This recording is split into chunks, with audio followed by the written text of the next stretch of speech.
Hey, folks, welcome to the pre-show, which is nothing really other than getting us set up and prepped for doing the actual show. Welcome to the pre-show. I got something on somewhere playing it back. There we go. There we are. How's everybody doing tonight as you're gathering? Niall, good to see you, brother.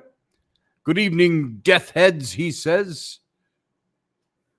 Uncle Dave, welcome. And Grumpy Stack is here. I'm late? I don't think I'm late. It's 9 o'clock. You're early. A wizard is neither late nor early. He comes precisely when he's meant to. Master Finn, good to see you, brother. Glad to have you here tonight. Daniel, good to see you. Welcome. We're in the pre-show, meaning we're just getting all set up. Boom. There is our connection to the stream. We are up on the stream, and I got to bring the sound way down.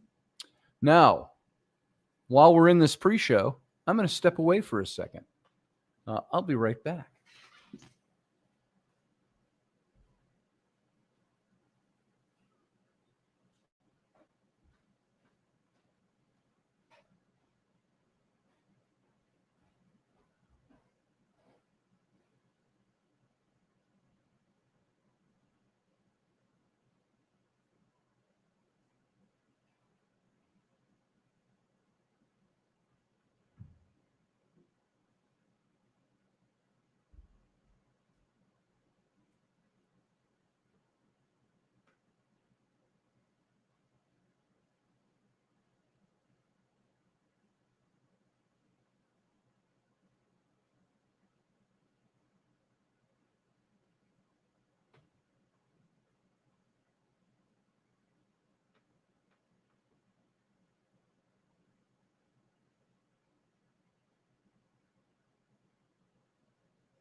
I'm still not late, Grumpy.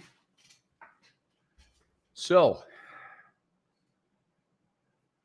I will say this. We got to get a bathroom put in on this level of the house.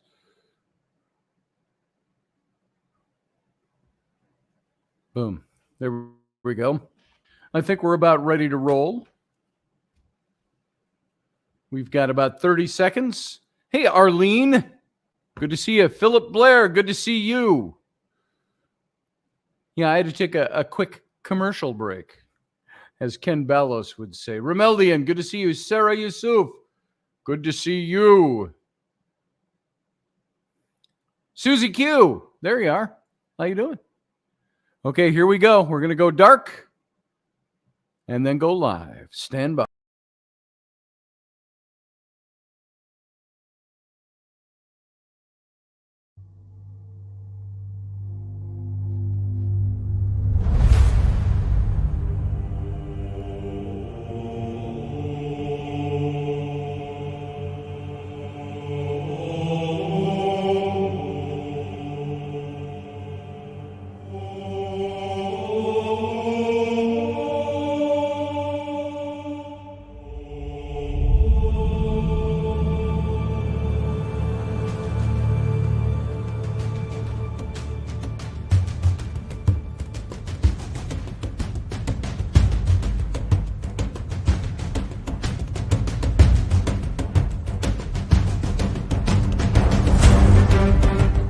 Intrepid radio program. with Scotty Roberts.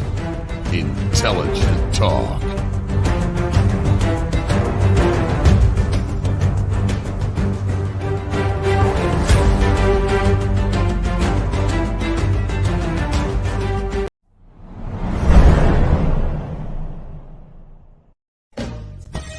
Are you looking for a really awesome and amazing graphic designer? How about an illustrator or a photographer? This is Rainey Roberts, and I wanted to tell you how you can get my designer, illustrator husband, Scotty Roberts, to work for you on your project. Do you have an awesome self-published book but no cover, or even worse, a cover that really sucks? Do you need a kick-ass logo for your company or some f***ing awesome graphic designs for your ads or website? Then get in touch with my husband for the best f***ing awesome kick-ass design and illustration. He knows his stuff, and he's been at this for more years than I've been alive. Go to ScottAllenRoberts.com. That's Scott with two T's, ALANROBERTS.com to take a look at his online portfolio of work, or call 651-468-8115. Now go out and kick some ass with some kick-ass graphic design. Hire my dad so he can take me to Disneyland.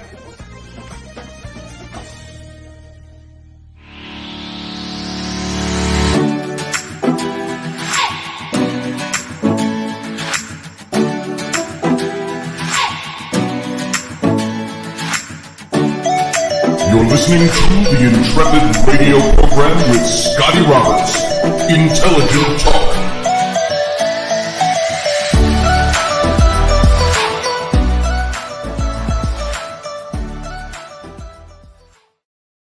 Well, hey, folks, welcome to the program. This is Scotty Roberts. I'm your host of this here, my show, the Intrepid radio program, broadcasting to you every Monday through Friday at 10 p.m. Eastern, 9 p.m. Central.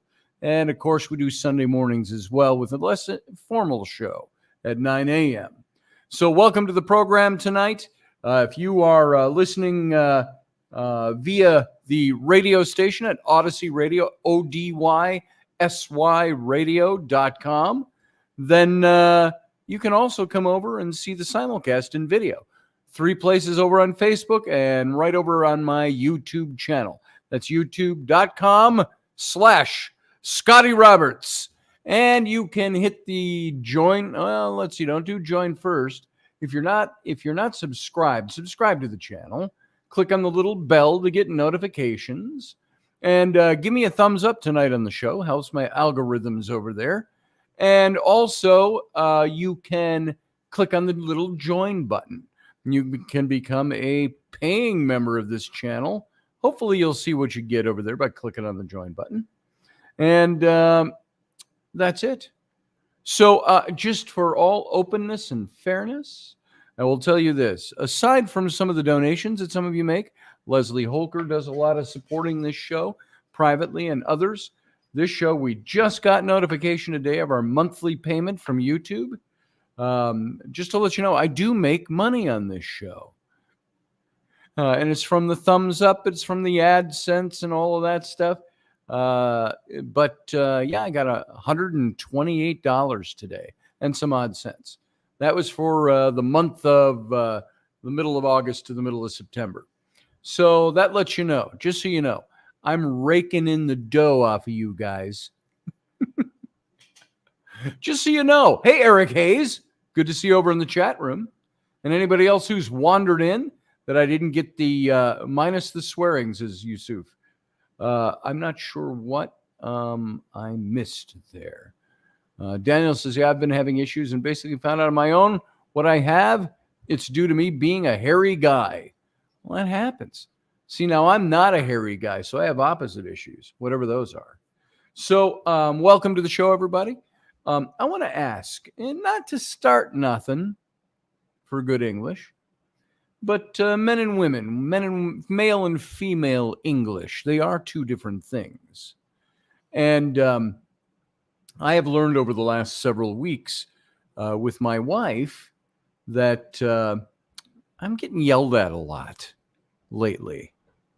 And that's I either do too much or I don't do enough or I don't put something in the right place or I'm not hefting my load enough and I'm not upholding my weight here. And part of that is we've been on a low ebb. We go through cycles with my work where sometimes you're making good money and sometimes you're not. So we happen to be on a low financial ebb. And so everything else, it's like, well, you could take the time you're not working and do this. And well, I don't do that. Don't always do that. And there are things that need to get done that I won't do them because I'm afraid of getting yelled at for doing it the wrong way. It's like, I'll wait till your mom gets home, I say. Or I said today, I'll wait till Rainey gets home so I can ask her what she wants me to do with these things rather than just do it and have to do it again because I did it wrong. And we've had a couple of yelling matches this week. And she yells and I yell, and it's not nasty yell. It's not like I'm yelling because I hate you. It's like I'm yelling because I wish you would shut up. And, that's the way married couples do. And if you're honest about it, that's what you do when you get angry. You yell at each other sometimes. And tonight. So here's a tonight. And I want to ask you guys your opinion if I handled this the right way.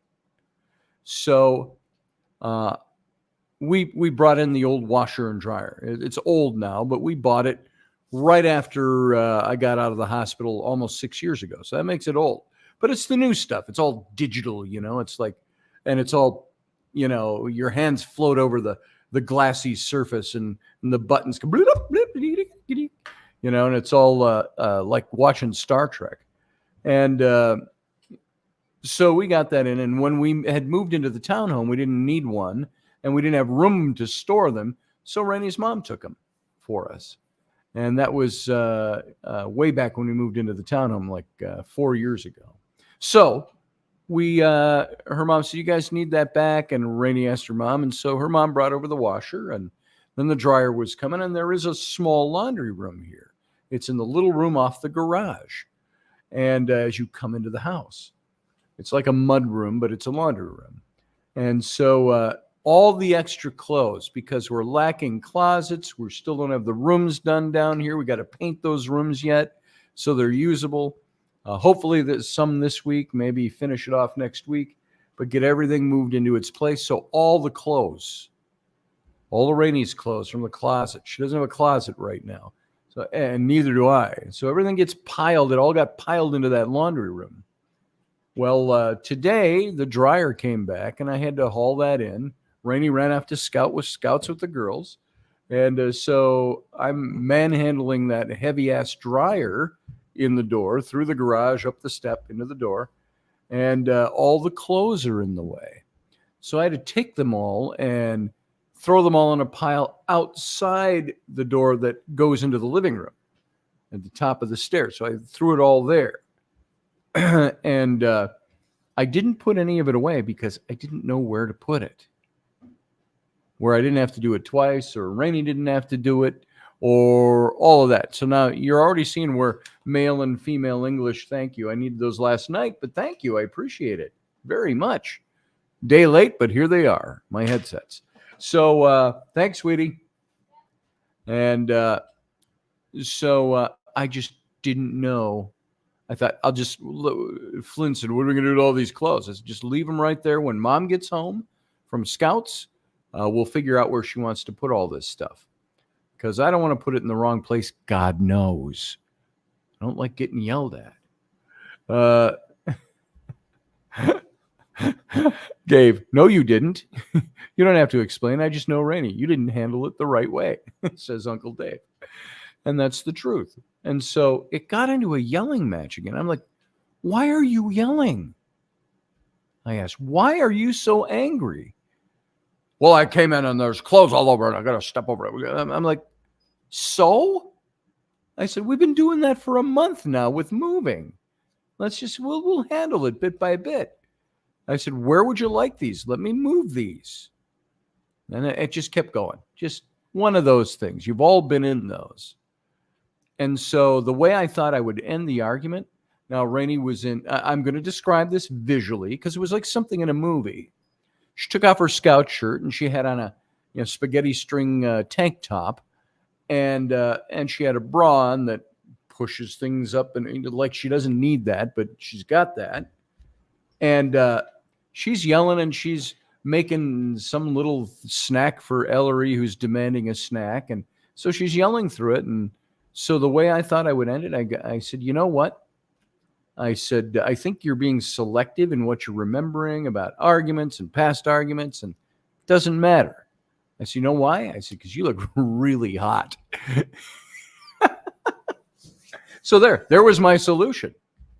I said, your opinion of my solution, Niall, my solution was to tell her, wow, you're really hot. You look really good.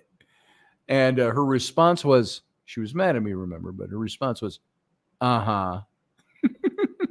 I said, no, I'm serious.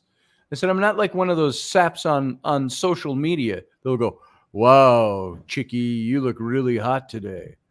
I said, it wasn't like that. She goes, oh, yeah, it was. He goes, no, it wasn't. I said, that comes from my heart. And so it kind of softened things a little bit. So there you go. Male and female English. Sarah Yusuf. Oh, she says, if I pronounced that right, they put the, like, so it was like old comedian I saw that was talking about having seen somebody get hit by a car in a pedestrian crosswalk. And he said, he says, you see it coming and you see that car hit that person and they fly up in the air a little bit and their tennis shoes come off. And he says, all that comes out of you, what your mouth wants to say is, oh, look out. He said, but what comes out is, oh! I think that's what Sarah was doing. Yeah, I might need to move some of those boxes to the doghouse. Yeah, maybe. I could build a house out of boxes. We used to do that when I was a kid. They were good until it rained. So anyway, male, female English, think about it. So that's what I was looking for opinions on. Dave Potter says she does get extremely sexy when she gets angry. She does. No bones about it. But I'm ching. So that sound. Oh, that's it. So tonight, I wanted to do, and I don't need to talk much more about my friend who passed away, but about the idea, the concept of death. I am nobody that has a handle on any of this stuff. That's for sure. And I could tell you, I could get a hell of a lot deeper than I get about things. But sometimes you just don't want to go that deep. You just want to talk about perhaps it's just a little bit of the superficial. You want to get to a place where you can understand what it is and maybe talk about it superficially. I'm more talking about the aftermath, the feelings that we're left with. By the way, Niall says, women don't generally like compliments out of context. If they're pissed or stressed, that does nothing. That's true. But sometimes I'll compliment my wife by going, you're right. You're right. I'm cool. I'm done. No arguing. She's like, yeah, you're damn straight. I'm right. That's all that's left. It's like, you're right. I was wrong. Yeah. And don't you forget it. So, and that's a way to end a fight too. But I see you prefer death. So they say, what was the meme I put up? It had Saruman from Lord of the Rings, Christopher Lee, and he's looking at you, menacing. And it had the words. It says, my wife. She says, yeah, you go ahead and just go. Fine, I don't care anymore. You go ahead and go anyway. And me saying, oh, cool, I can go. Well, then I'm on my way. And then it shows Saruman saying, I see you have chosen death. So there it is. They say the last gift we give to dead is our grief. They say the last gift we give to death is our grief. That might be. That makes a lot of sense. So we've all had people that have passed in our lives. I've had my share. I haven't lost either of my parents yet. I have no living grandparents or great grandparents. I'm of that age. As a good friend of mine, Jim Cunningham, put it yesterday, we are men of a certain age. And that's true. I have lost a lot of friends along the way, and they keep seeming to peel off and fall off. And it's, I remember almost 6 years ago when I was having the heart surgery, John Ward wrote me from Egypt, and he says, brother, he says, men like us don't die in hospital beds. He says, we die adventuring and exploring and doing great deeds. He says, so you'll be fine. Call me when you're back home. So, and he's right. He was right about that to a certain degree. And, but I have weird stuff that goes on. I wonder how much longer I have. Especially when I look at all my friends, even friends younger than I ever, dying of things. I had heard that it was, as I suspected, my friend Mark who died over the weekend. It was heart-related issues. And for somebody who's 10 years younger than me or more. And this life is just transitory in our journey, says Sarah. And that's very true. And so, you know, I called up a bunch of death quotes. I wanted to see what famous people or writers or, you know, intelligentsia or other people out there have had to say about death. Benjamin Franklin said, some people die at 25, but they aren't buried until they're 75. There's some truth in that. Marcus Aurelius said, it is not death that a man should fear, but he should fear never beginning to live. Things that we've heard over and over again now have become cliche. Mark Twain said, the fear of death follows from the fear of life. A man who lives fully is prepared to die at any time. That's very true. Martin Luther King Jr., if a man has not discovered something that he will die for, he isn't fit to live. Yesterday in the show, I used a quote from, and I didn't attribute it to him. It was in the write-up blurb on the show. Napoleon Bonaparte said, death is nothing, but to live defeated and inglorious is to die daily. Tecumseh, great Native American chief, when your time comes to die, be not like those whose hearts are filled with fear of death, so that when their time comes, they weep and they pray for a little more time to live their lives over again in a different way. Sing your death song and die like a hero going home. Tecumseh said that. Niall says over in the chat room, depends on how deep you want to dive on death. Ultimately, it's our fear of it which drives our every impulse. Isn't that the truth? Our fear. Now, when we were kids, we didn't fear death so much. It was long, far away. We didn't think about those things until the first time we saw somebody die or lost somebody we loved. Then it started to kick in. Even more so now, I'm convinced I have fewer years left than I have behind me at my age. That's what happens. Unless I should live to be 122, I'm more than halfway through my life. So I'm predicting I'm going to live till I'm 104. Hopefully it's healthy and vibrant. And I don't get old until I'm in my hundreds. Bill Maher said, suicide is a man's way of telling God, you can't fire me, I quit.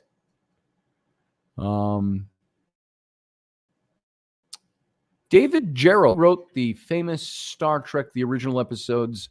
Any of you know off the top of your head which episode he wrote? Famous episode? The Trouble with Tribbles. He wrote, Life is hard, then you die. Then they throw dirt in your face, then the worms eat you. Be grateful it happens in that order. So, William Shakespeare said, cowards die many times before their deaths. The valiant never taste of death but once. Winston Churchill said, I'm prepared to meet my maker. Whether my maker is prepared for the great ordeal of meeting me is another matter. I love Winston Churchill, at least his sayings. Edvard Munch said, from my rotting body flowers shall grow, and I am in them, and that is eternity. What's the new thing you can do now? You can buy trees and plant your ashes into trees or something. So something like that. I'd have to look into that. Looking for a couple of Clarence Darrow, famous attorney, said, I have never killed a man, but I've read many obituaries with great pleasure. Woody Allen, I'm not afraid of death. I just don't want to be there when it happens. There you go. Edgar Allan Poe, he said, the boundaries which divide life from death are at best shadowy and vague. Who shall say where one ends and where the other begins? Rudy Dog says, I was 12 when I lost my mom, and I just didn't care if I did or didn't. I was lost for many years. Yeah. That can do that to us. Virginia Woolf said, someone has to die in order that the rest of us should value life more. There's some truth in that. Herodotus, death is a delightful hiding place for weary men. Maureen O'Hara said, I love Maureen O'Hara. She was a redhead in Hollywood, made movies with John Wayne. She was in The Quiet Man with John Wayne. She said, John Candy knew he was going to die. He told me on his 40th birthday. He said, well, Maureen, I'm on borrowed time. That's all she had to say. William Penn said, for death is no more than a turning of us over from time to eternity. Looking for Sitting Bull said, if we must die, we die defending our rights. T.S. Eliot said, I had seen birth and death, but I had thought they were different. I'm going to see if there's any more notables in here that I want to share with you. Annie Lennox, if you remember her, singer. Dying is easy. It's living that scares me to death. Frank Sinatra, I'm going to live till I die. Francis Bacon, this is the last one of these I'll do. Men fear death as children fear to go in the dark. And as that natural fear in children is increased by tales, so is the other. And there's like 17 pages of these. Those were just half of the ones on one page. So some excellent quotes in there. I think of Gandalf in Lord of the Rings, in both the books and the movies. Gandalf said, I thought this was really good. I thought I had it up here and it's gone. He said, he's talking to Pippin, and Pippin says to him, the Hobbit, if you don't know that. Well, first Gandalf said, I will not say do not weep, for not all tears are in evil. Pippin says, I didn't think it would end this way. Gandalf said, no, the journey doesn't end here, he said. Death is just another path, one that we all must take.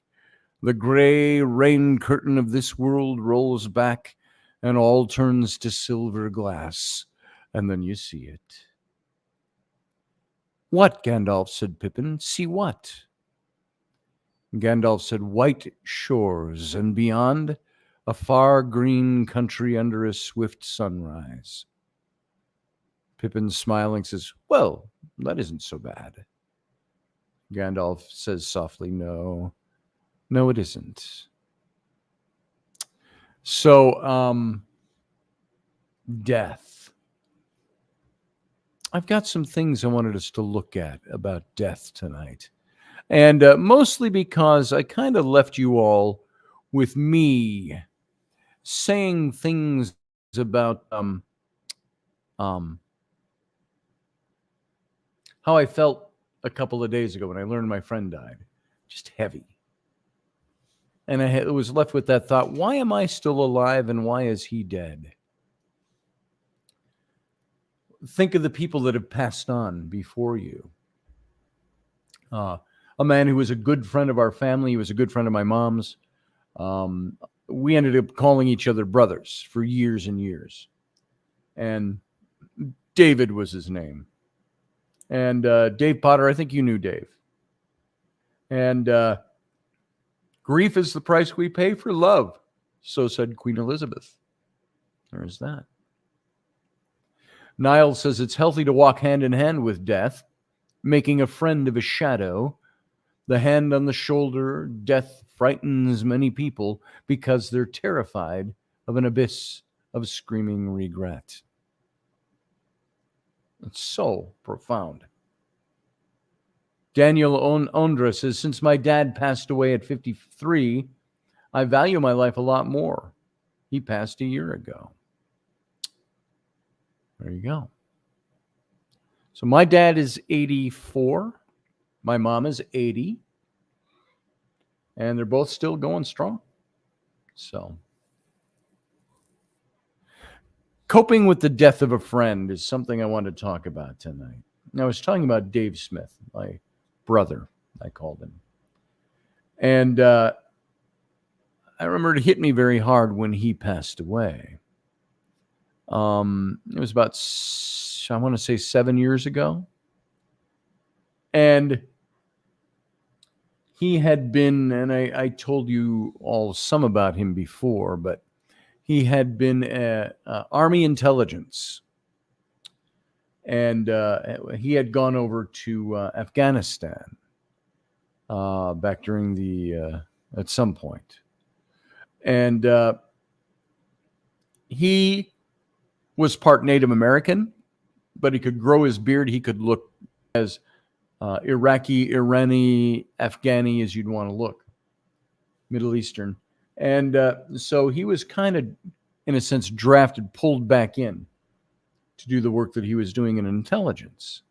Well, he had shared with me that during one of these stints, he had been captured and he had been tortured.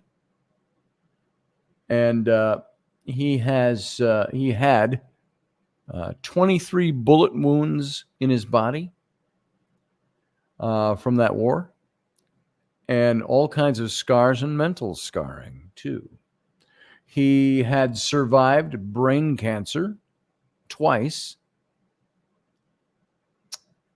and he was a dear friend, dear family. And when he passed, his hands started to swell up. And he went to check it out, and they were trying to find out why is his. And so they have obvious things they look at, and they found out he had pancreatic cancer. I don't know if that's what caused the swelling or other things shutting down. And so they were treating it, and they had to treat it enough so they could shrink it enough. They said, if we can shrink it enough, it's wrapped like a crescent moon around something. And he said, if we can shrink it enough, we can operate. Well, they ended up giving him chemo, and guess what? They shrunk it enough. And they were going to operate the next morning. And I remember him calling, and he was in the hospital, the VA, and he said he was elated. They're going to be able to, they say my chances just skyrocketed on this, of surviving this and living a long life. And, well, then the next morning, he called and he said, totally different this morning. He says they looked at some things. Apparently they went in and they shut him back up, and they found that it wasn't even the cancer. His intestines were all almost melting away. And there wasn't a condition or a disease that he had. He was pretty sure it had to do with different Agent Orange type stuff and chemicals and all of this that he'd been exposed to. And so they gave him 24 hours to live after 24 hours earlier, telling him that he had really good chances of living a long life. So he was down in the gutter. Well, they had to pump him up with morphine. He was in such tremendous pain over this. And I remember Rainey and I went to see him, and all of his wife's family were all scattered around the hospital room, and they're all talking with each other. Death watch, you know. And he could barely move. He could barely talk. And I remember he motioned to me to come over and to come close. He had to whisper in my ear. And he put as best he could, his arm up and his elbow over the back of my neck and pulled me in. And he said to me, he says, all these people, I don't care. He says, all I care about is that you are here. They can all leave. You stay. And then he just slumped himself back down on his bed. And we stayed for a while.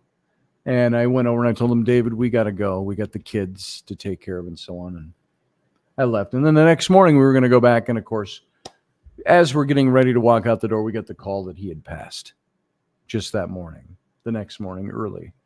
So things like that happen. And you do ask those questions. Why does a man like him, that Dave was a man who had gone through all this, Army intelligent, he'd been wounded 23 times. Maybe that was only 1 or 2 times. It depends on what he was shot with.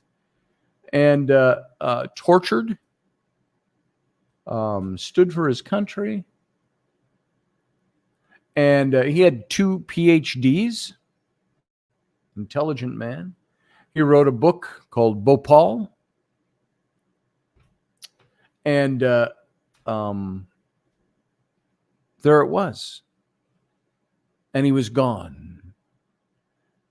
And not to get I'm going to mix a little pop culture fantasy with not being too maudlin, but real life. It reminds me of that time in Star Trek where Spock died. And his father comes to Kirk, wants to mind meld with him, looking for Spock's Katra, his soul. And he mind melds and he says, it's not there. And he said, he would have mind melded with you. And Kirk said, I couldn't touch him when he died. We were separated. And then the music does that for melancholy swoop down, and Spock's father, Sarek, says, then all he was, all we knew, is lost. And that's the way I felt when David died. I thought, if you know death's coming, if only you could prepare something so everything you were isn't lost. And that's why I ask, why did he get taken? Or why did he die? And I'm here. And so I tried to look some things up and formulate something about today, for today's show, about dying and death and coping with the death of a friend or a loved one. And when a good friend dies, there's no words. Same with family members, but I'm focusing on good friends here. When good friends die, there's no words that anybody can say that fill that void. If you're like most people, your mind might be searching for the answer to the unanswerable. The question, why? Why? But as you know, death is inevitable, and it can visit at any time. Which reminds me of the story of the Baghdad merchant and his servant and death. Do you remember that? I'll slip this in really quick.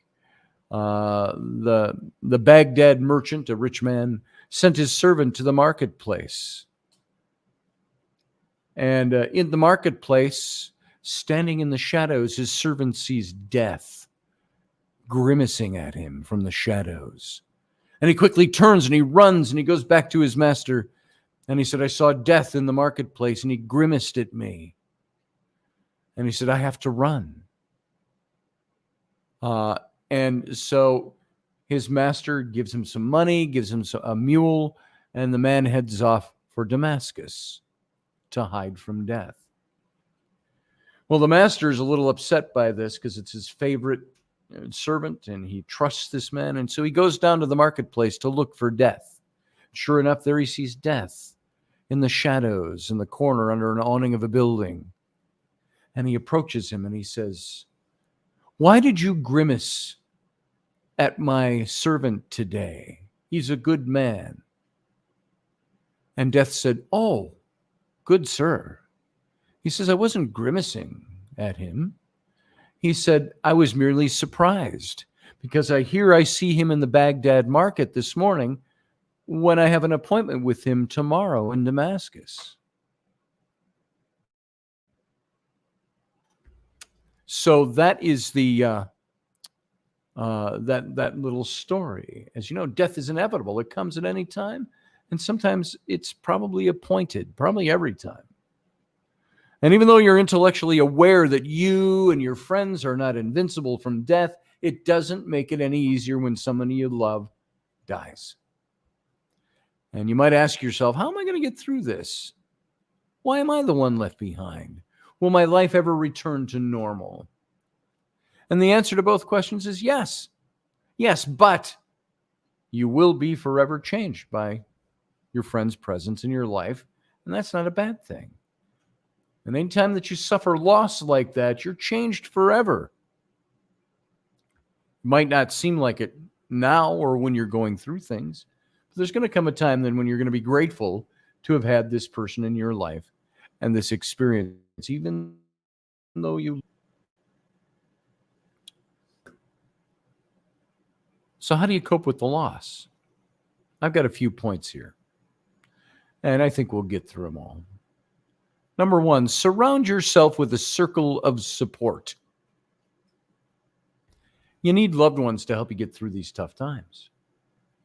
You might have to rely on your friends more, your family, your teachers, and other people that you know and trust. And remember, when you lose somebody you loved, you're not alone in the world.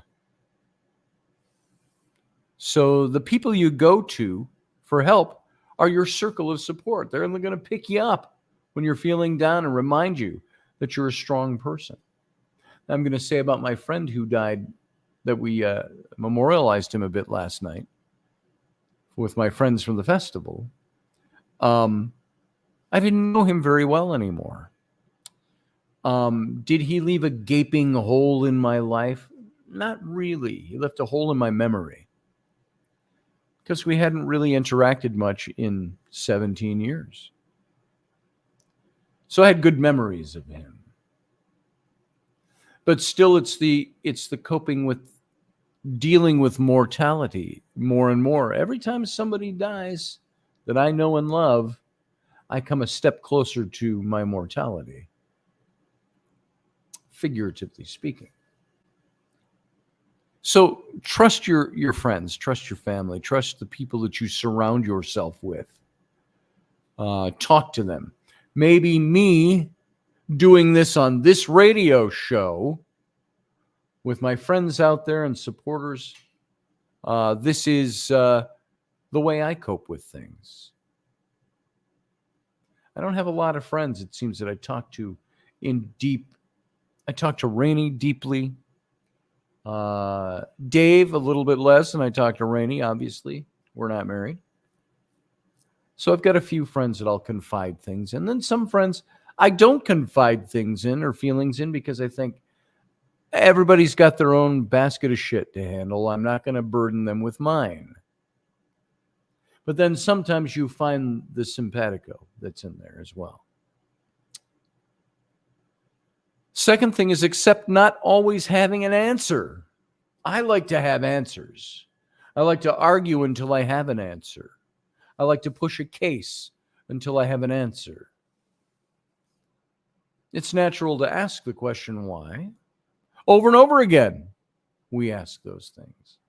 Unfortunately, there isn't always an answer to the why. That question can hang out there in limbo forever, unanswered. In life, bad things happen to good people. And this is especially true when someone passes away. So part of the healing process is learning to find ways to deal with the unknown and accepting that there will never be an answer for that. Setting yourself up to be able to cope with it when it happens.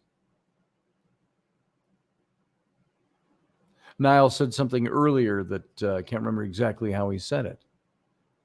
But when you prepare yourself or steel yourself for things, it's not so bad when it happens. Not as bad as it could be. I don't want to make it trite. Michelle Cannon-Free says, coping mechanisms. I just scrolled off the top. Coping mechanisms are personal and very great. And vary greatly. V-A-R-Y. Very greatly. Yeah, that's very true. So, death is good to talk about, says Niall, because unless death is open and discussed, everything else becomes a secret because we're in denial. I agree with that. What was that line from Peter Pan? Dying would be a great adventure, said Sarah Yusuf. This is very true. When my grandfather died, atheist, probably more agnostic. Only let people think he was atheist, I think. When he died, he was a Jewish man, and so they had to have him really in the ground in 24 hours, wrapped in a shroud in a wooden box and buried. And the whole family was there. And I got to say a few words at the gravesite. And I threw in a shovel of dirt, as did my little girls at the time. My twins were 3 years old at the time. They each grabbed the shovel together and put some dirt in. They knew my grandfather. And all I said about him, the way I started was I said, my grandfather, your brother, your uncle, your cousin, he's gone on the greatest adventure of them all because he was an adventurer, an explorer, traveled the world with a knapsack and a walking stick, which I had down here, and I think Sam had it the other day in his hand and maybe carried it upstairs. So, it's the great adventure, like Niall just said. I think that was Niall that said that. No, it was Sarah. And so we all have this adventure we're going to go on someday. We all know of friends who have already taken that adventure. That doesn't always satisfy us on a religious basis or a spiritual basis or an intelligent basis or a scientific basis. But that's all we've got to go with. So accept not having an answer. It's like Richard Feynman I've talked about. Astrophysicist, theoretical physicist, contemporary of Einstein and Oppenheimer. He said, I don't have to have an answer to everything. He says, I want to. I look for the answer. But to doubt and not know, He says, that's really what I'm made up of, and that drives me to ask questions. And so I don't need to know all the answers, he said. And I don't want to believe I know all the answers so that when I come to the end of things, find out I believed or trusted in something that was the wrong thing. So there isn't an answer to the why. Part of the healing process is learning to find ways to deal with the unknown, accepting that there's never going to be an answer that's satisfactory enough. We can salve our answers with our faith. And I say salve because faith is something we believe even not knowing that it's true. We believe it, we accept it by faith.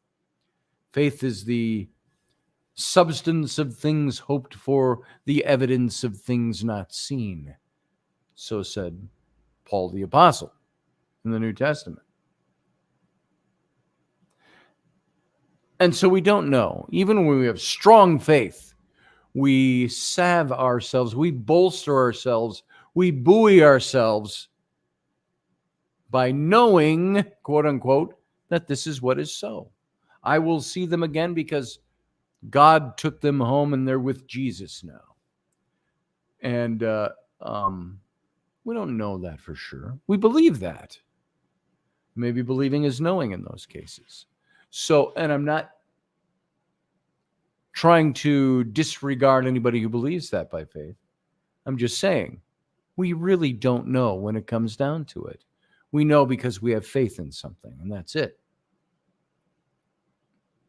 Number 3, you got to take care of yourself when a friend dies. Taking good care of yourself might be a challenge when you've lost somebody that you're close to. I've thought about it. It's a maudlin, morbid thought. But I've thought, what if Rainey died? Could I move on? Sure. I could move on. But I don't know how easy that would be. That'd be tough for me. I'd have a tough go. I can't even think of that without that making me upset. There's one time Rainey told me she came back from the doctor a year ago and something with her thyroid, and she said something about the doctor said, it could be cancer, so we got to watch it. And I'm like, oh my God. And I didn't burst out into tears, but my eyes watered up and I'm like, no. And that was my reaction, just getting news like that. So you have to take care of yourself, even though you may not feel like eating or sleeping or doing the things you normally do. Both are essential to your physical and your emotional well-being. So taking care of yourself, taking care of your body is the first step to taking care of your mental and emotional health. So number 4 is take one day at a time. These all seem so simple, but they're simple truths. Slow down. Take a deep breath. Try to stay grounded in the present. Cycling through the past won't change anything, and worrying about the future won't change the past. You have to learn to slow it all down. Take it one moment at a time. By the way, this could apply to a lot of different things. A lot of these things could apply to people going through a divorce they don't want, or the breaking up of a marriage, of a relationship. We go through some of these same things. Give yourself gentle reminders to focus on 1 minute, 1 hour, 1 day at a time. And comfort yourself in your sorrow is number 5. Comforting yourself is doing something nurturing and kind that helps you feel better. Life's small comforts. Do something is number 6. Sometimes when you feel helpless, the best thing you can do is just do something. Get busy. Do something. Think of a way that you can honor your friend's memory. Perhaps you can orchestrate an event or a memorial or something. So you do things. And you probably already know there isn't a quick fix to making the pain of the death of a friend go away. Nor does healing happen overnight. You might feel as though the pain will never let go and will never go away. And in a sense, that's true. I'd be afraid of myself if I did not have the pains I still carry for having lost people. There's going to come a time when you're going to be able to look back and you're going to be grateful that your friend was in your life. There's going to come a time when you'll realize that it's better to have loved and lost than never to have loved at all, to be cliche about it. So there you go. Radio audience, we got to get out of here. I want you to come on over to the YouTube channel if you're not there already, and join me for the Captain's Cabin in just a few minutes after this break. So you know what? Live long and prosper.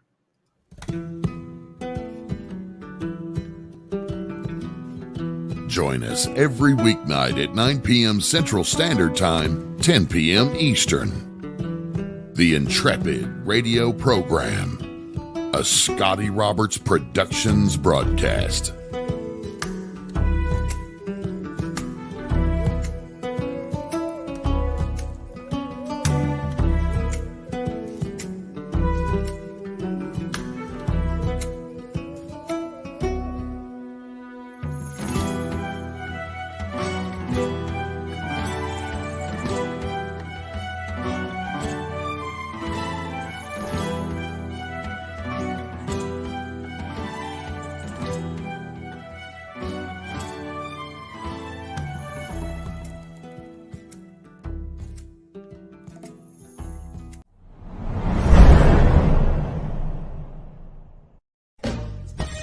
Are you looking for a really awesome and amazing graphic designer? How about an illustrator or a photographer? This is Rainey Roberts, and I wanted to tell you how you can get my designer, illustrator husband, Scotty Roberts, to work for you on your project. Do you have an awesome self-published book but no cover, or even worse, a cover that really sucks? Do you need a kick-ass logo for your company or some f***ing awesome graphic designs for your ads or website? Then get in touch with my husband for the best f***ing awesome kick-ass design and illustration. He knows his stuff, and he's been at this for more years than I've been alive. Go to ScottAllenRoberts.com. That's Scott with 2 T's, ALANROBERTS.com to take a look at his online portfolio of work, or call 651-468-8115. Now go out and kick some ass with some kick-ass graphic design. Hire my dad so he can take me to Disneyland.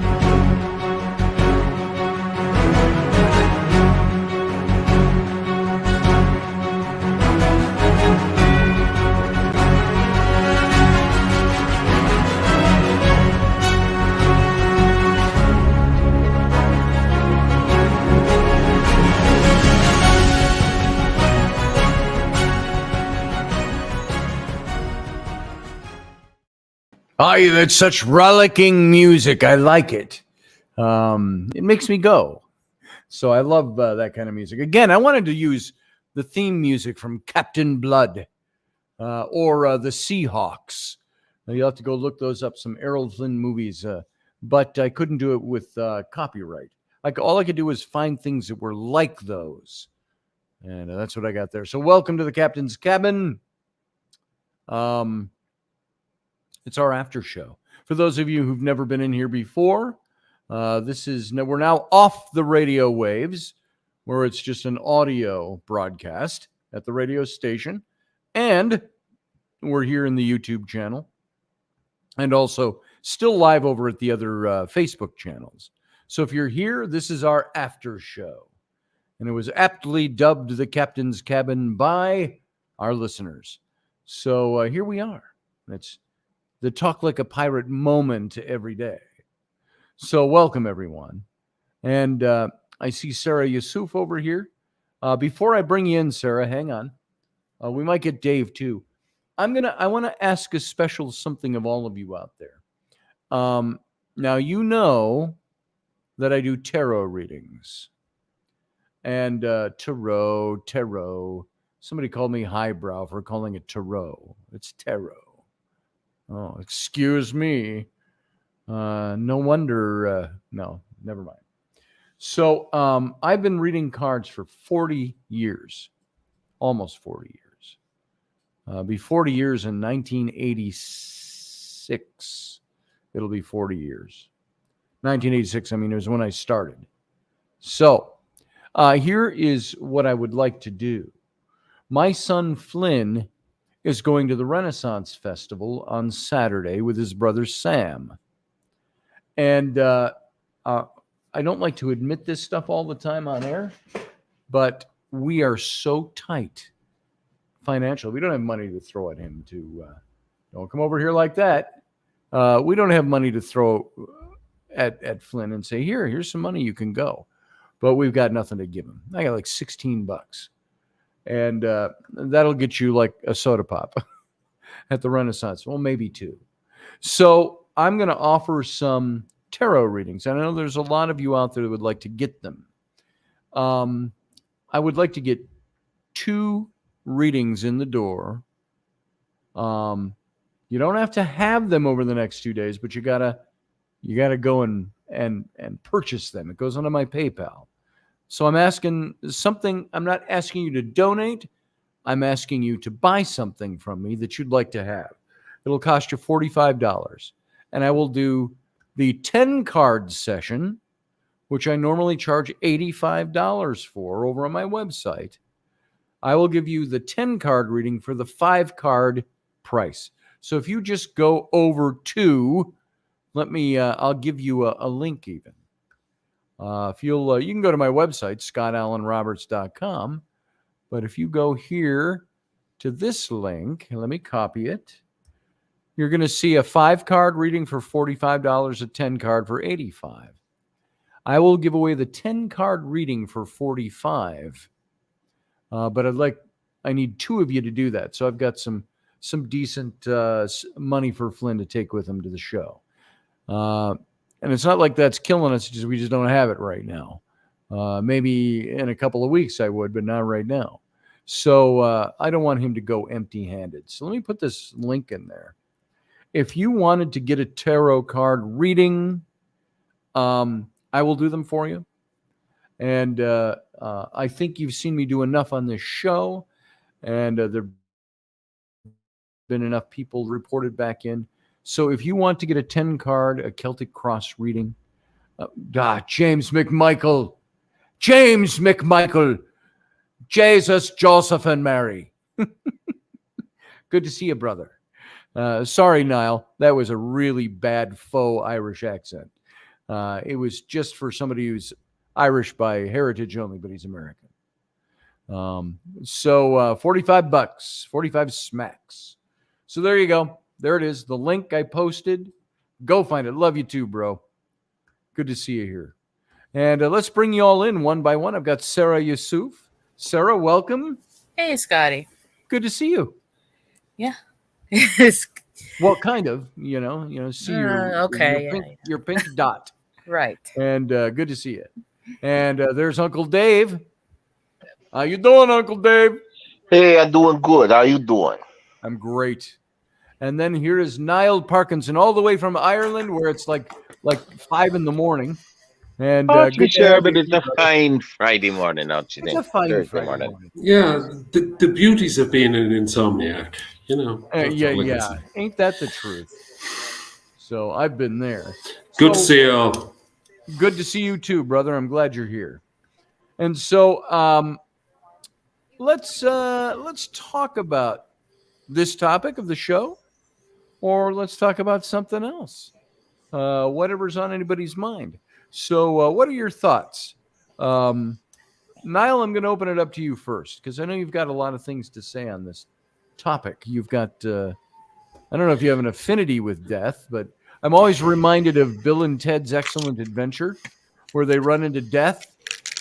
And what does Ted say? He goes, or Bill says, Yo, death, how's it hanging? So there's an affinity with death. So I have think that, Niall.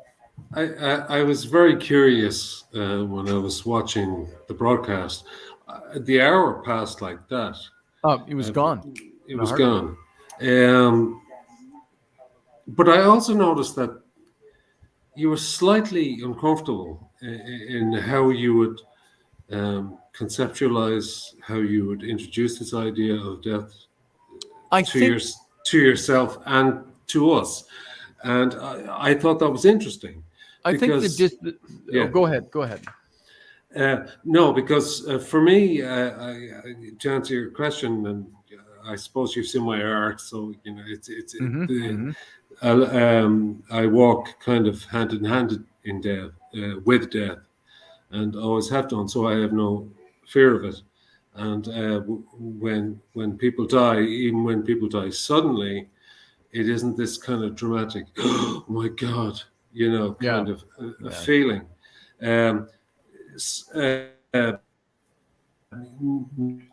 Now, some people have told me, yeah, no, that's because you don't really have a sense of reality or a sense of love, and it affects people who are You very know, deeply kind of death doesn't. ingrained in the essence of the universe, that they feel death very strongly. But for me, yeah, there's a point there that can be made. There's a personality aspect of Death it. doesn't surprise me. Death Yeah, doesn't scare me. No, maybe the mode of death might scare me. Like, I don't know. I don't want to burn to death. Although I've heard it goes pretty yeah, fast. The mode of death might scare me. Death yes, doesn't frighten me. I am, but it knocks the wind out of me sometimes when it's somebody that was unexpected. Now we know everybody's going to die. All of us in this room right here are going to die. We all know it. We just don't know when. So, when a friend of mine dies, it's like you feel like somebody punched you in the gut. Not because it's unexpected that death comes to us all, but that we don't always expect that person to be the one, and when it which hits you, is, you're like, oh yeah, man. it's kind of strange. Now, it's a very interesting conversation, and I don't want to go on too long about it, but I think that we don't feel the same way when someone gets married, for example. We think, oh, this is the beginning of something. This is so Sometimes. wonderful. Yeah, yeah. I Sorry. know that's maybe a bad example, but I only didn't or feel that way because it was the first time. The next yes, time I will feel that way. yes. There it I is. think what we fear about death is the knock-on effect that it has. Yes. Um, because our lives are so wrapped up in this sense of continuation and happiness, and I would describe it as denial of our own mortality, that we're Yeah. so terrified of sudden death or illness or disease and the knock-on effects for our children and our loved ones, and what that means and what they have to go through and when we're gone, and it's all tied up with religion, and it's also tied up with finances and who's going to pay for what and what. Right. So the whole maelstrom of death has become this hugely complex, like overriding umbrella that we carry around over our heads every day. Kind of like death, death, death, death, death. And if you think about it, we don't feel that way about anything else in our lives. We don't feel that way about love. We don't feel that way about contentment. We don't feel that way about anxiety or anger. But with death, it's like a massive concept that we have to deal with, and yet we are unable to deal with it because we don't want to face it. So Yes. we're automatically in this paradox kind of Yeah. situation where push it away in the corner, leave it over there. We can't deal with it because if you really look at it, we can't do this. We automatically presume we can't think about death on the same hand that we can think about love. You know, we can't love and think about death. Death and love is what drives us nuts. So for me, I made a friend of death a long time ago, and actually, it opened more doors for me as regards contentment. I had to sacrifice some things, but I walk with death every day. You know, Sure. it's not something that I get that. frightens me. It's not I something get that that. frightens me. I mean, if a doctor said to me, "No, you have 2 weeks to live," you know, or your head is going to explode in 5 minutes, or your mother will suffer Or 6 or because 7. you haven't told her you loved her, or all the women you've betrayed, or you haven't done this in your life, and the shame and the guilt and the remorse. Don't you feel bad about that because your head is about to explode in 5 minutes? And I'd You be like, know, well, monotheistic religion taught me a lot of things, but it also, it taught me not to take it too seriously when it comes to guilt, because they're very good at running a guilt trip on you. So, I'll finish now and let everyone else jump in. But it's a good starting point for this conversation well, about death, I, because I am less afraid of death than I am afraid of not the co- leaving the not leaving consequences of death. the consequences for my family. Yes. Not that my wife wouldn't be able to find somebody else. It's not that kind of a thing. My wife could find another husband if that's what she really wanted to do. There's plenty of starving artists out there. Plenty of starving artists. My wife could find a good stepfather for my kids. It's not that hard to find.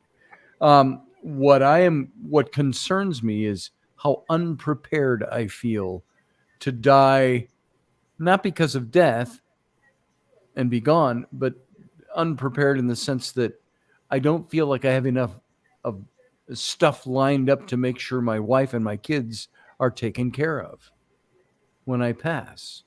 I was one of the, when you take a look at the parable of the carpenter, or I'm the carpenter, the ant and the, I don't know where I got carpenter, probably carpenter ant, the ant and the grasshopper, that old parable, the ant's always working and storing up and the grasshopper wasn't. And so he didn't have anything for the winter months. That kind of thing. I always feel like the grasshopper because I waited too long to get life insurance and I waited too long to do this. I'm at my age, I'm not hireable. I might have the talent for something, but I'm no longer hireable. Well, And in they today's can't world, tell you neither that. of us have been since we were 40. That's right. Neither of us have been employed since we were 40. But I look at that and I look at the inability to get life insurance policy that isn't going to cost me $900 a month, which I don't have. I feel like I'm pooping that down a hole, but I have to find ways to get prepared. And that's what scares me about death. Not the act itself, not the adventure, not the whatever, not the making peace with it. It's the feeling so unprepared. If I died tomorrow, my wife would be penniless. My kids, and they'd cope, they'd get by, Randy would. So your fear of death is based on the fact that you can't prepare for death. Yeah, that I don't feel prepared enough to leave my family whole. But that's makes no sense, Scotty. Yeah, You can't. because I'll be here. You can go. I'll be here. Dave's like, you can go now. I mean, you'd actually be amazed how people would survive if you dropped dead right now. I'm sure. And I know it's also ingrained in you that that there has to be, in many cultures, especially the monotheistic cultures, we have to feel that death is the end of something, or we're completing something in order to transcend through death. So it's like something has to be completed, and then we can continue on through death in some kind of peaceful manner. Sure. As we know, death can often be violent, it can often be sudden and unprepared for. So the idea of preparing for death to keep other people happy when they have their own fears of death, which might be totally unrelated to yours, and the whole idea of death and financial situations that might occur down the road is so paradoxical that you kind of lose the idea of death. And that's what I was trying to say in the chat room. Sure, I get that. We don't know what death is. So what you're saying is you don't want to die because you don't want to leave your family in hardship. I don't want to leave my family bereft. Now, they could get along fine without me here. But that isn't that putting yourself in the place of God in a way? A little bit. My family is my the way I see it is my family is my responsibility, and I have an obligation to them. Yeah, but you can only do what you can do. You can only do what you can do. I mean, not everybody has an inheritance or and of course, right. I don't have an inheritance. I'm spending that already on rent this month. But no, seriously though, leaving my family set up so I said to an insurance agent I was talking to not long ago, I said, I want enough to leave my wife with the ability to pay off the house, to put money in the bank and not have to go back to work for at least a year or two. And, that's how I would like to leave them. So How long did it take him to stop laughing? Yeah. Why though, Scotty? No, he said you could do that. Why do you feel that sense of guilt that you have to leave that in place? I think because it's been hammered into me for a long time. Yes. That my responsibility is to take care of my loved ones. And the thing that drives me right now, half of what I do isn't because I want to do it. It's because I need to do it. There's obligation. There are things that I have to do to make sure my family survives, to make sure my family's okay. Yeah, Rainey is one of the most capable people in the world, but I guess it's more my want to. I would like to leave Rainey and my kids in a position where they don't have to scratch or fight or move in with mom if they don't want to. So it's individual. It's your individual thing. It's my individual thing. Yes. I asked the insurance agent. I said, "What's it going to cost to get $1 million life insurance policy?" He said, "Oh, well, we can do one of those for you." Well, what's it going to cost? And because I have diabetes, because I have heart disease, and because I'm already over 60, that policy was going to cost me almost $900 a month. And I said, you got anything closer to $37 a month? I can do that. He says, yeah, we got this neat wrap you in a blanket and throw you in a hole policy. Yes, yeah. But put you in a cardboard box and throw you in the river. That's it. I said to Rainey, find the cheapest way to get rid of my remains. Yes. Just if it's burning. Is that what she asked me about? Price of wood chippers? Yeah. Shagging them is one thing, burning them's another. Wood chipper. You've been watching Fargo too much. That's it. Yes. Sarah, I wanted to get your take on this. You're nice and quiet over there. What you thinking? What's going through your brain? Well, I mean, especially the past few weeks, I've been dealing a lot with the knowing people or experiencing, stuff at work in regards to people dying and death. So, I mean, one of my friends, she had a stepbrother who he was a young guy in his 40s. He suddenly died of an aneurysm. Another person that I knew had a neighbor who's a guy in his 20s. He was shot, in a drive-by shooting, and then, there's always, the stuff we're going on with the, work and, the natural processes of death that we deal with. So, I mean, for me, it's another day at the office, but in death is another day at the office, you're saying? No, Virginia did. Huh? So, I missed that, Dave. I said she lives in Virginia, dude. Oh, lives in Virginia. There it is. Right. But I mean, I can totally understand, how you're feeling about, wanting to be prepared, because Sure. it's like, let's feel like the clock is like ticking down, and Yeah. want to be Yeah. prepared for, for rainy, or, in the future, because, even though, human beings are resilient and they can go through a lot of things, you always want to, ease the way as much as you can. Like, even for me, I'm significantly younger than you two, and I've already started, Thanks a lot, dude. yeah, but starting, Which you two? All of us. Take probably, the three of us, divide us by 3, and yeah, she's something younger like than that. that. I don't know, but I mean, at my age, I'm still, thinking about, making a will, and, trying to save for retirement or and death, funeral expenses and all that, which, Right. most people have to do at a younger age. And then Funeral expenses. not only that, Not we so have much to to do, die and get buried.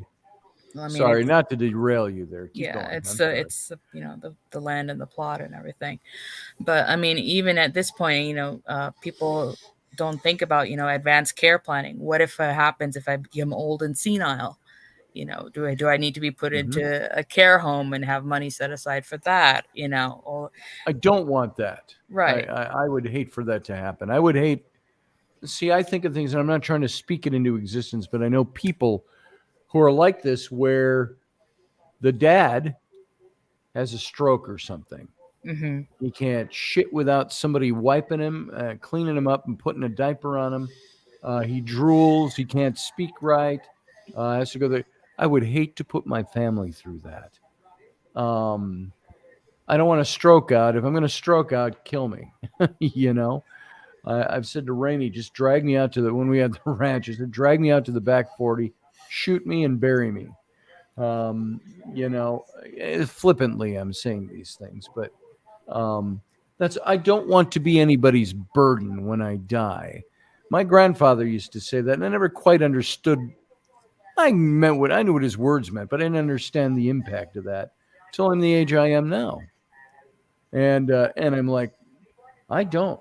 I would not want to be, but nor would I want to be infirmed and my family to dump me off at a home somewhere and I never see them.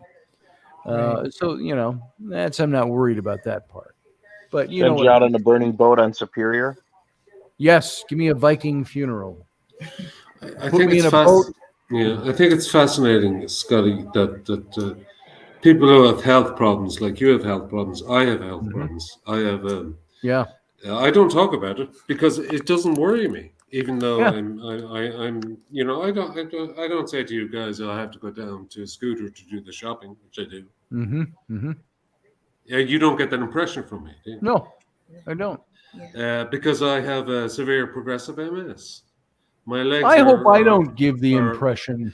I talk no, about my stuff, but because I no, have a no, show, I fill it with content. no. The reason I'm saying I this hope I is don't do because I, I don't think of death as like I've entered into this death-like phase, or I've entered into this progressive phase where I'm going to become a burden on society. So that. Right, right, I right. have to be gotten rid of.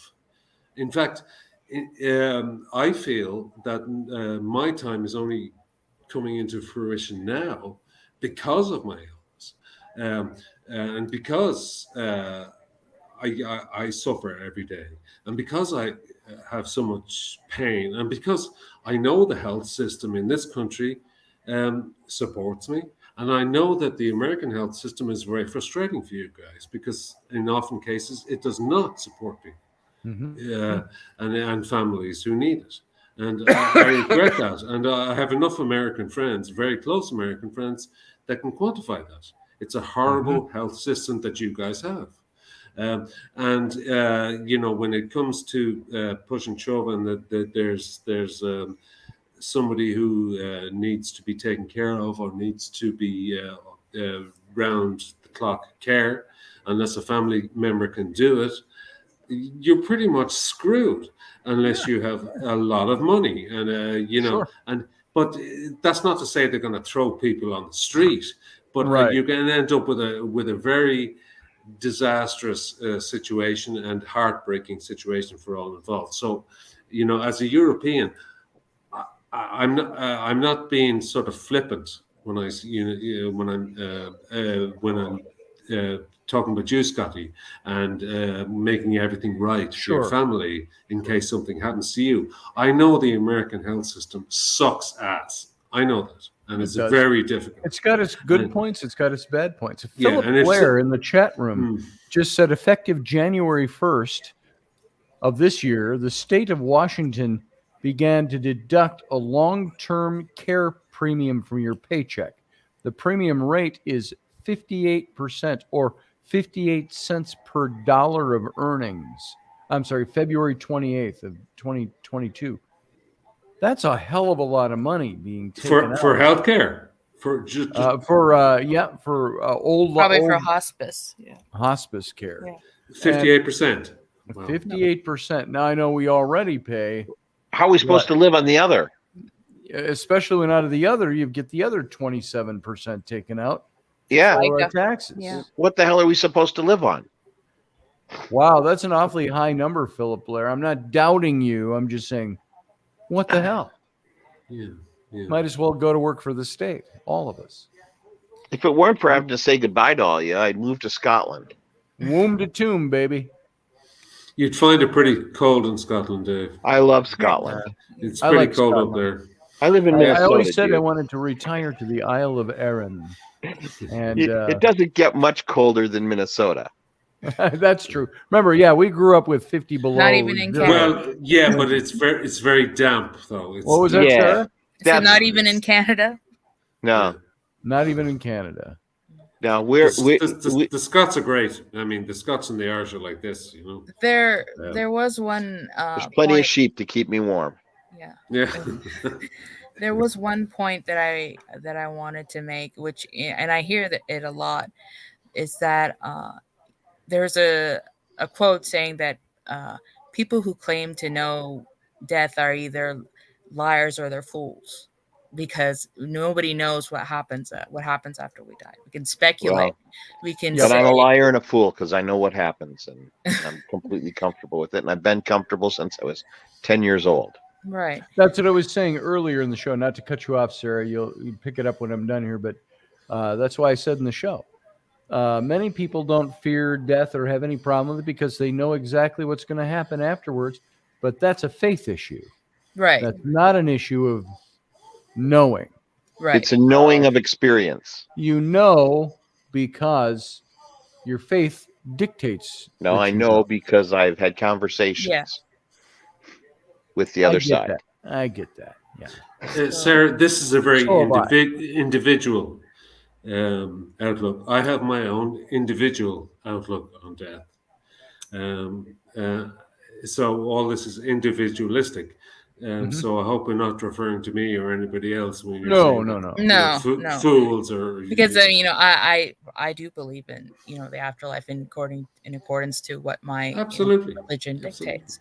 But what I'm saying is that no matter what happens, for all we know, once we are out of this life, there could be nothing. There could be Sure. an afterlife. There could be a reincarnation cycle.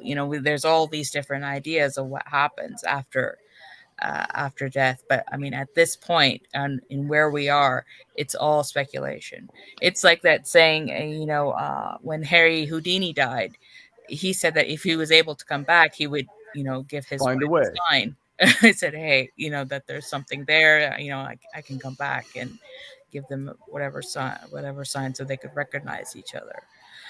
Which that didn't happen, but It's like the Yeah.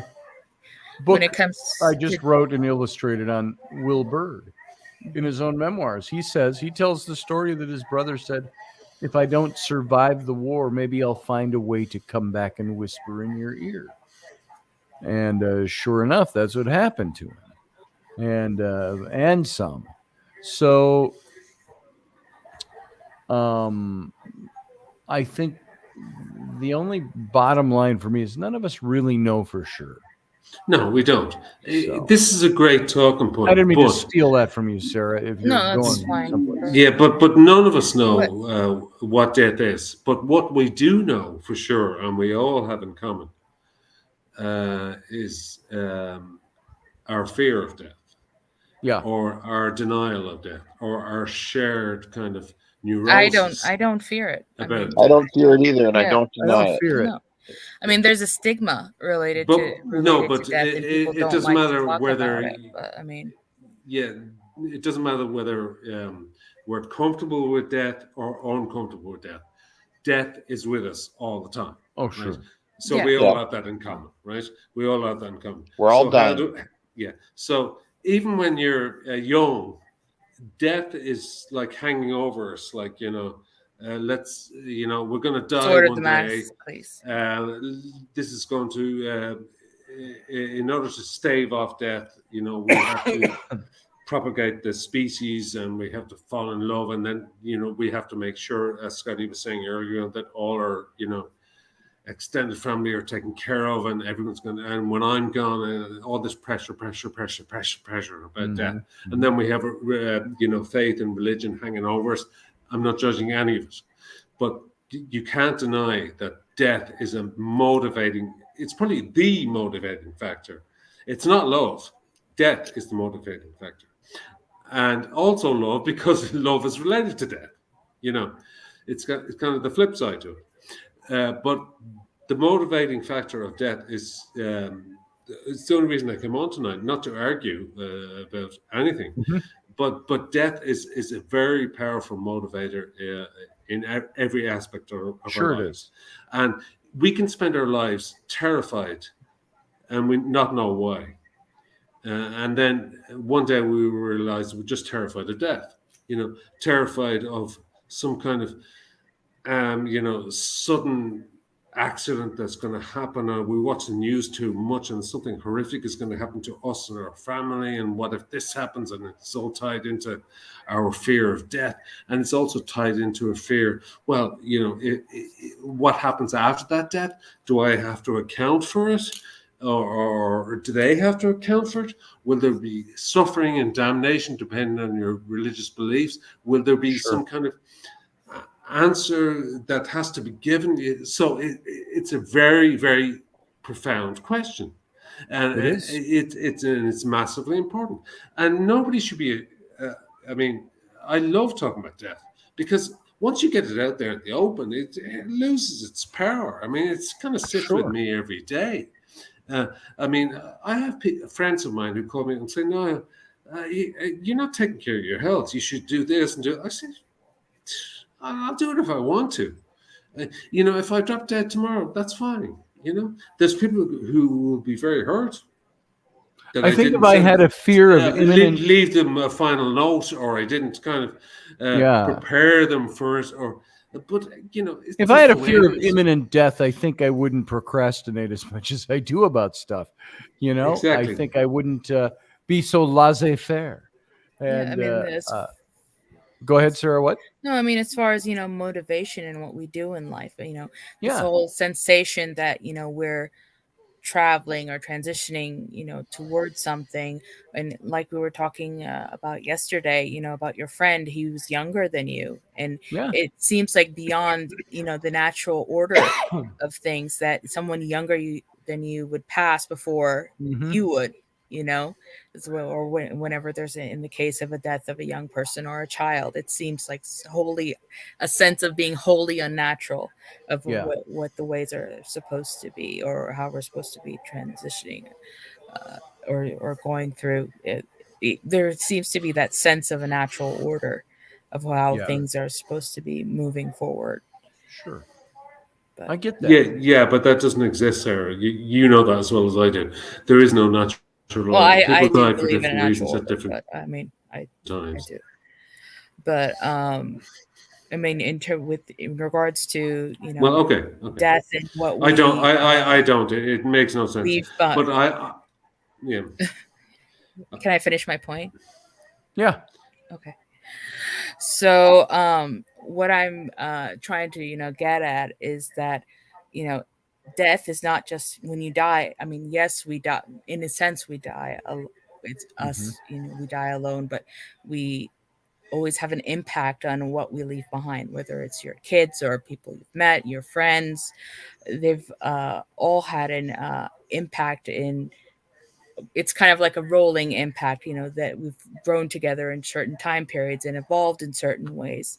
And death is always going to be a part of that. Where this life, it's we experience different forms of pain and suffering, and everybody on this planet is going to experience death of someone else, whether it's a parent Right. or Right. or a friend or whatever it is. It's inescapable because of the nature of it. I totally agree with that. I'm So, not sure. I'm not sure what your point was, Sarah. But I'm sorry if I offended you or interrupted you. It's just um, I'm not afraid of death, I don't feel that death has to be compartmentalized, and I think it's unhealthy to do so. And I would encourage anybody who's afraid of death not to be afraid of who they're going to leave behind or what's going to happen or whether they're going to transition into another space or whatever. I think it's death is. I would think to be perfectly blunt is a very individualistic thing, and you have to come to terms with your own death before you can understand the concept of understanding the repercussions of your death upon others, sure. which nobody knows.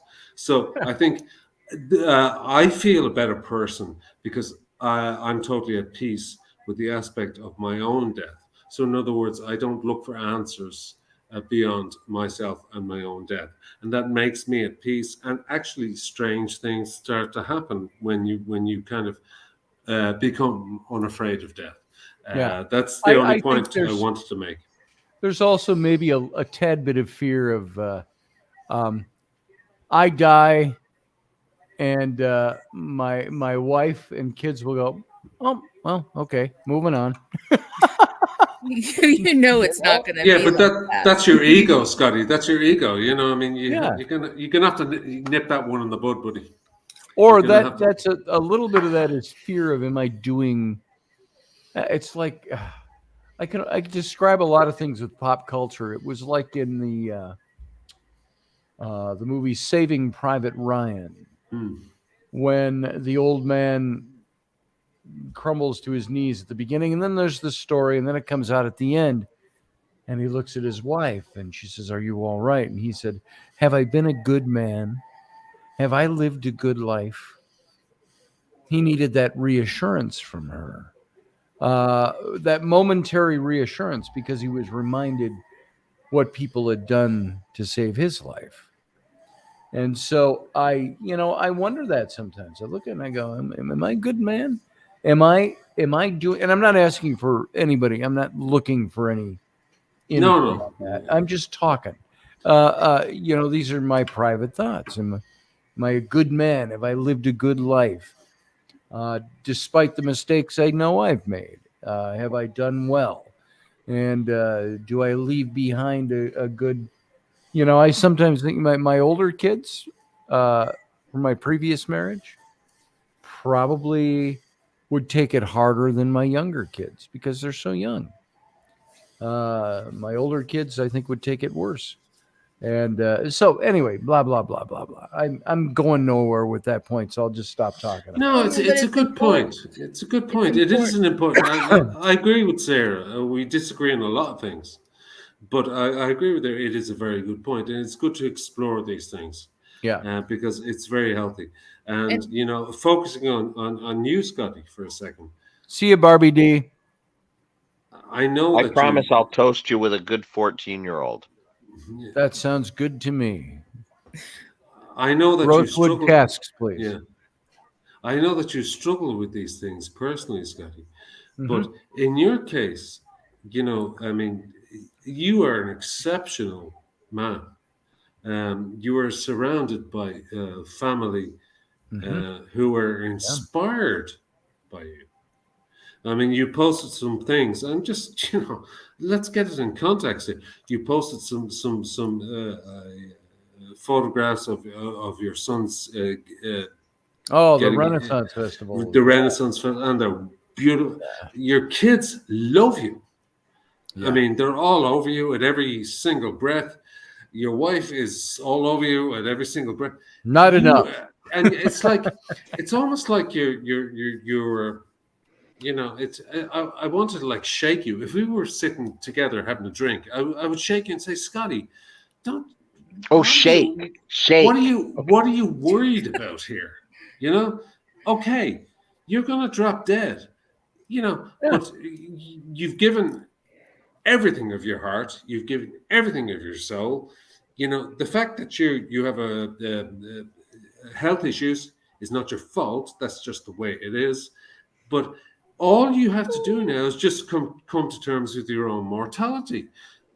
The other guys, they're all doing fantastic, right? I can't say the same for myself. I'm not going to sit here and talk and say that, oh, my kids are great. They're not. Or I'm great. I'm not. I've come to terms with that. I accept that the way it is, and I accept that I'm a deeply flawed human being. But in your case, you have done exceptional things with your children. Wow. You have sacrificed so much of yourself. If somebody was to go to your deathbed and say, Scotty, do you think you've lived a good life? You would probably say, well, no, not really. I did this, that. But the truth is, you've led a wonderful life. You're very altruistic. I've been around this show long enough to see you going out in all weathers with your son and building houses and leaving your all these house moving, and you do it all in good humor. Scotty, you have, in your own way, you are coming to terms with death, because death is not necessarily put me in a coffin and put me in the ground. Death is the whole idea of death, the concept of death, and that's what you struggle with. I just want to thank you for that fine eulogy. And now Dave Potter will come with the musical note. So that's what I'm going to say at your funeral. Well, I fully intend to confuse the fuck out of people when I die. I want to be buried in a 17th century coffin in proper 17th century clothing, with a pocket watch and a handful of other things that are out of time, and a book on time travel with the last 5 pages torn out. Well, as long as you can pay for all right that when it says to, here is how we do time travel, and then those pages are torn out. There you go. Now somebody's going to have to. So 100 years from now, when they dig up that coffin and they're like, well, what's going on here? Sarah, what was that?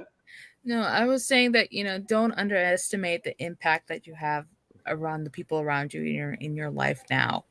So, I mean, you do have an influence and effect, especially on your girls and your children and everything. Huge impact.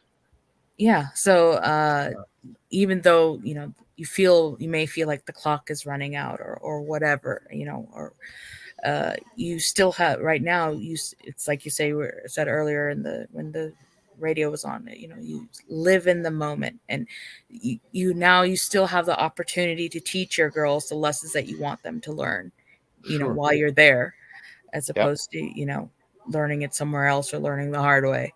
It's because, they are still learning from you. And, I know there's certain things that you want them to know, and it may be, if you're feeling such a way, it may be time to, to start those conversations, and just start a dialogue up about, in case, if I pass and, all that stuff, try to get them, try to see where they're at and where they're engaged. And, of course, they're probably going to be, I don't want to think about daddy dying and all this stuff. But I mean, sure, it's a tough conversation to have. Rowan and I had a conversation about death not long ago. You would be amazed at how together she is on this whole subject. Oh, she's pretty smart. Yeah. So. For a 10-year-old. So I was her age when I came to my understanding of death. I thought I was going further with that. I thought you were, everything that happened to me about death happened to me when I was 10. Oh, And changed my whole world and changed my whole world vision on life and life after death and all that happens. And from that point on, everything that's happened has just confirmed what I was shown at 10. well, that's amazing. Yeah. Talk about so dead air. So I was just looking at the the chat. obvious question is, what happened at 10, Dave? I had a very dear uncle pass, and I have done much to pattern my life as Uncle Dave after who he was. But he was able to show me what that was like on the other side, and answered loads of questions, and left things when I was questioning, would leave things for me so that I would reaffirm, and continued to do that for a number of years after his passing. that level of satisfaction So- is very so- rare. You were in touch with the spirit of your uncle from age 10, is it? Or he was Yes. a guiding force in your life. Yes, some through automatic writing and some through things he would do, and things he would leave, and just signs he would present that were blatantly obviously him. And Yeah. I get the impression, Dave, if you don't mind me asking, that this man or this influence was gave you a moral compass, a massive moral compass. You stated. Yeah, more so than I'd have thought that would have come from my grandfather, who was a minister, and I was. So when I was in college, he became seriously ill, and I left school and moved in with my grandparents and took care of them until my grandfather passed, and I was at his bedside when he did so. And there's a whole bunch of experience around that as well, but it's a huge long thing to get into. But and then I returned to school, and within just a matter of months, my grandmother passed unexpectedly. She just couldn't go on without it, and that often happens with people that have been together for so long. Yeah. Absolutely. Yes. And here I am, moved in, taking care of my parents in their 90s, reliving a lot of those same experiences again. But the death of my dad's brother when I was 10 was a profound experience on my life, and the fact that he was able to show me what life is like on the other side and explain a lot of things and answer questions and such. I'm completely comfortable with it. Have been since I was 10. Not afraid of death, not looking for death, but when it happens, it happens. And I'm all good with that. Well, I could ask you about 10,000 questions, Dave, but I won't do so. I think it's fascinating. I'd love to know exactly what you learned from your uncle to take you all of these years with such a definite compass as regarding the afterlife and what awaits you. And well, we are clearly beings of energy. This meat suit is just part of a corporeal experience to allow us to experience life in this form and to learn things. And each time we come back to learn a specific lesson and pick up other things along the way, or to teach a specific lesson. Okay. We all get to come back over and over and over and over again. We have a lot of say in that. There are some that would disagree with that. Well, they would be wrong. Or have a different theology than that. That's the thing. So, are you thinking about that that talk you had with that clergyman, Scotty? Was it when you were going through your divorce? Oh, yeah, there's some of that. Not specifically. I wasn't thinking about that specifically, but yeah, I think that there are things that we believe on a spiritual level or theologically that we believe them because we're convinced, not because we have proof. And we convince ourselves to believe certain things, or we're happy with what we've been presented or think we've been presented, and so we will go with it, so to speak. I go with that because that's what I've been convinced of, whatever my experience might be. Now that sounds drift, but so with like relationships to other people who are dead, some people believe that the dead can hear our thoughts, or they can receive our prayers, or that relationships are just changing, they don't end. Like, do you find yourself in that sort of realm, like in terms of like like when the relationship with a friend is changed irrevocably because he's not in this plane anymore? Like, if you, because it's like that I for me, don't. because especially with my relationship I had with my dad, it'd be like, okay, there are times that I feel his presence, especially especially if when my mother's being especially insufferable. But, right. Or I'm getting some if feedback. I I don't find know if it's myself my in end. a I'm mechanism. thinking. Hang on a second, guys. I don't know if I've got something going on my computer here. Might be on one of the other ends.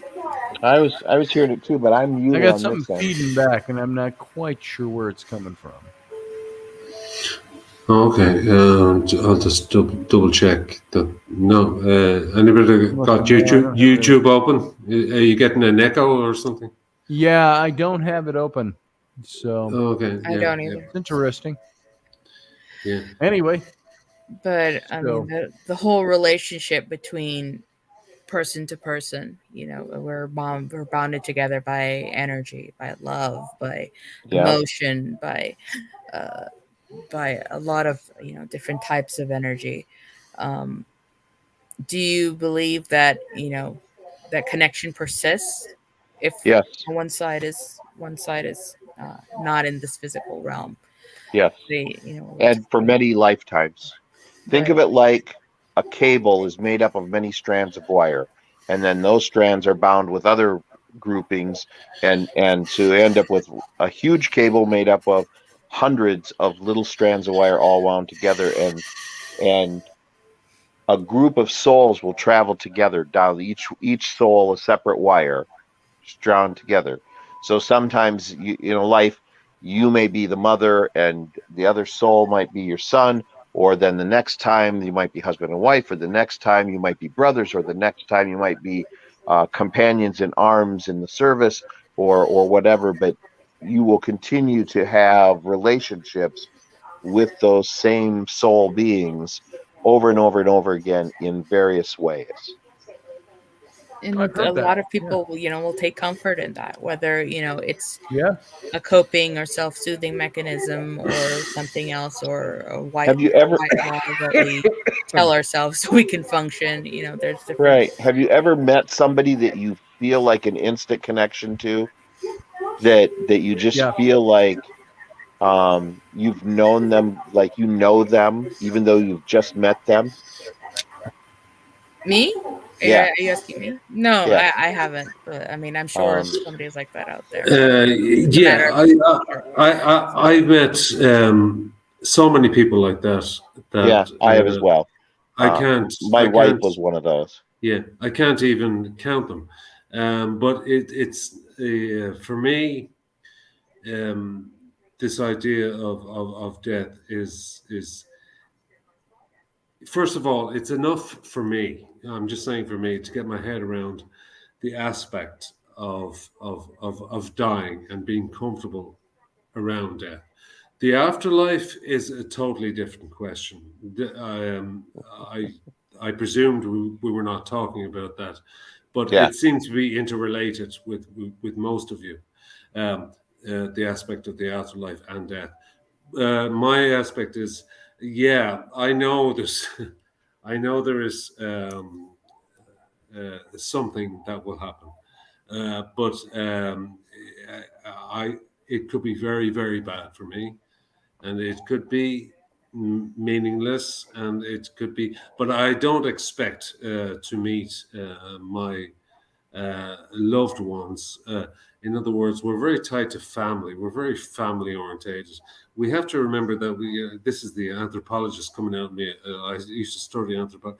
We're very anthropomorphized when it comes to our aspects and our belief systems about the afterlife. We'll But meet if them they've again, crossed over or before our you, they'll be there ancestors will waiting take for it. you. Yeah, but death in itself, just to not get too far off the track, death itself does not scare me, because death, no matter what, if I wake up as a worm tomorrow morning, or if I wake up as myself tomorrow morning in a spiritual realm or a higher plane or whatever, that's fine. I personally, that does not really gel with my paradigm personally, because it's just not where I'm at. It just doesn't make any sense to me. But I totally respect people who do believe that. Is there dimensions that we don't understand? Absolutely. In fact, I have more of a belief system in malevolent dimensions than I do benign ones.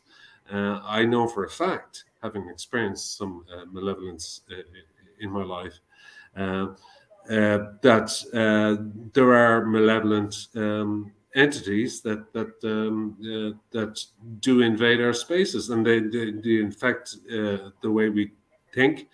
They affect our dreams, and they can affect. They can drive us to desperation and despair, which is their ultimate goal, and they're extremely powerful.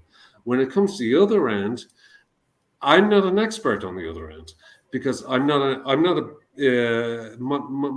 my forte is to just be comfortable with that end of it. So I don't look for meaning in light and continuation and ascendancy and recontinuation and I tend to think that we're all kind of meat sacks, and we just kind of, if Barrow were around here, he'd probably agree with me. We're all kind of meat sacks, and we just kind of go and come and go, and we drive ourselves crazy thinking about these things. But I do believe that there are entities out there that feed on that fear that we have of death, and that's what keeps them going. And the rest of it is our own kind of trying to reaffirm our own goodness and reaffirm our own place within our familial structure. And that's the way I feel about it. But I don't disagree, and I would never disagree with anybody who believes that otherwise. So, but death was a subject matter for tonight, I believe, Scotty. So I just talked about death. And we talk what we know, and we talk what we think. Yeah. I mean, the culture of death is, every culture has its own culture of death and how they deal with, that question of, it's the question of the unknown.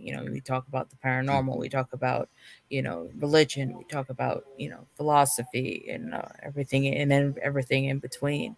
So, I mean, when it comes to death, it's the ultimate unknown right now for our current level of perception and understanding, until we won't know that until we do it, until we pass. So that particular knowledge. Yeah. Well, and Sarah had the last word, because we're going to wrap it up here for tonight. Okay. And Niall, thank you for being here, brother. Always good to hear your input. I love it. I hope I didn't offend anybody. And never, it's great to see you guys. It's great to see you. Good to see you Always too, good brother. to see you. Talk to you soon.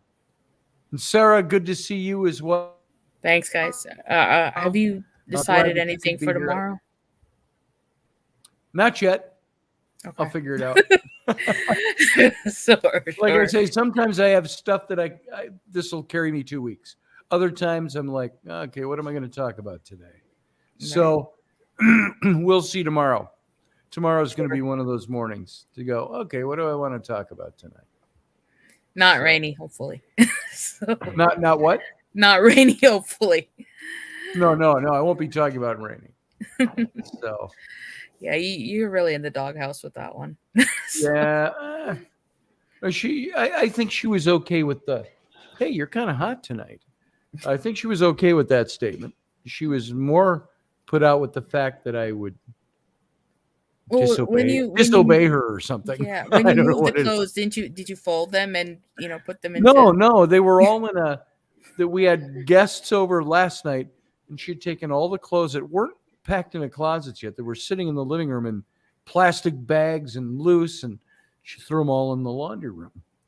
And so it was a big mound of clothes, and I'm like, what the?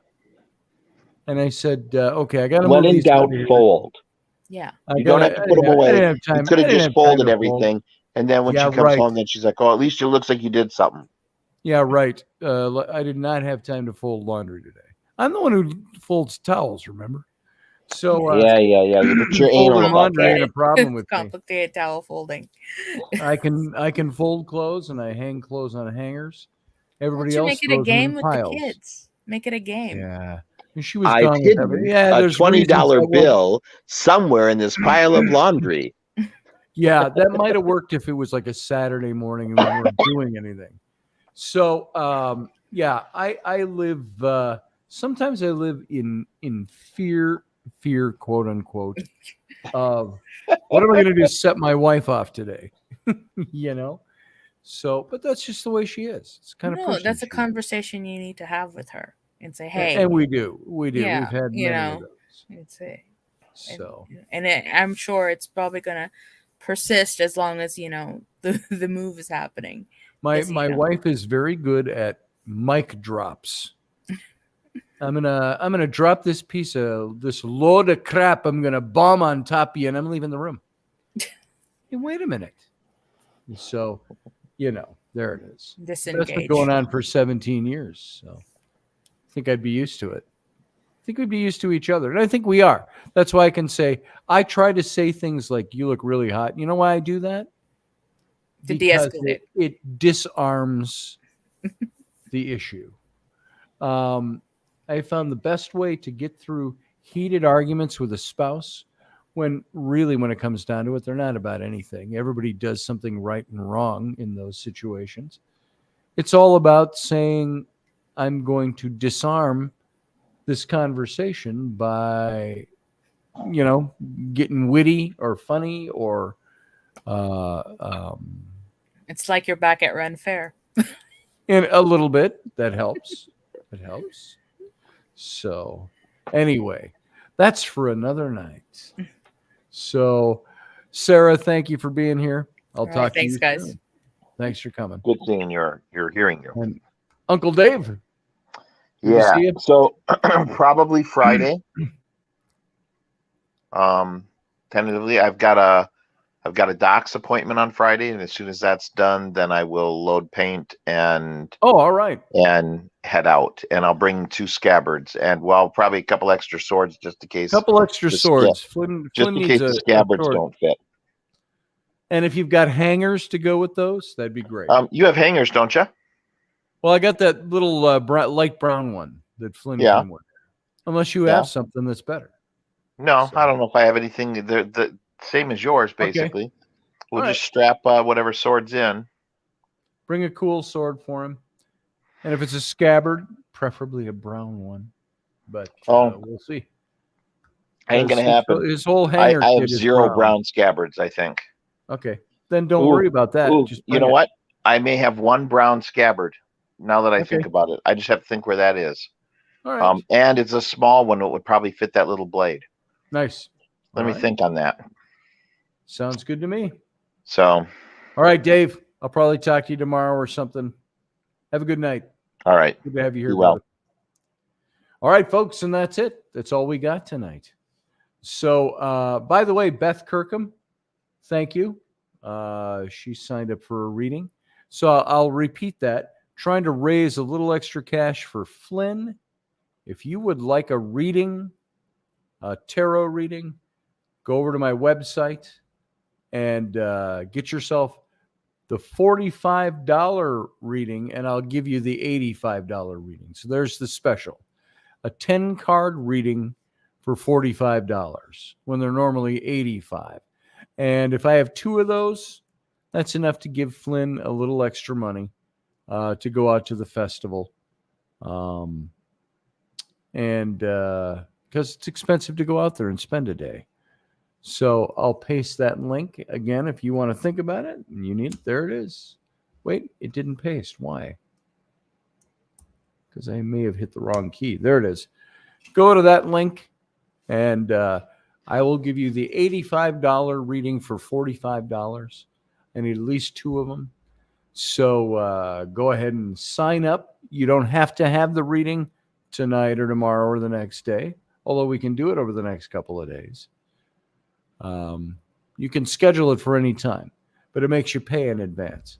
So go ahead and buy yourself a reading, and I promise you that will all go to Flynn. So he's got some money to deal with out at the festival. And that's all I got for tonight. Thank you for letting me throw that in. So you all have a good night. Thank you for being here. Thank you for your time. I appreciate the fact that you would give me your time and come in here for a couple hours every night. Live long and prosper.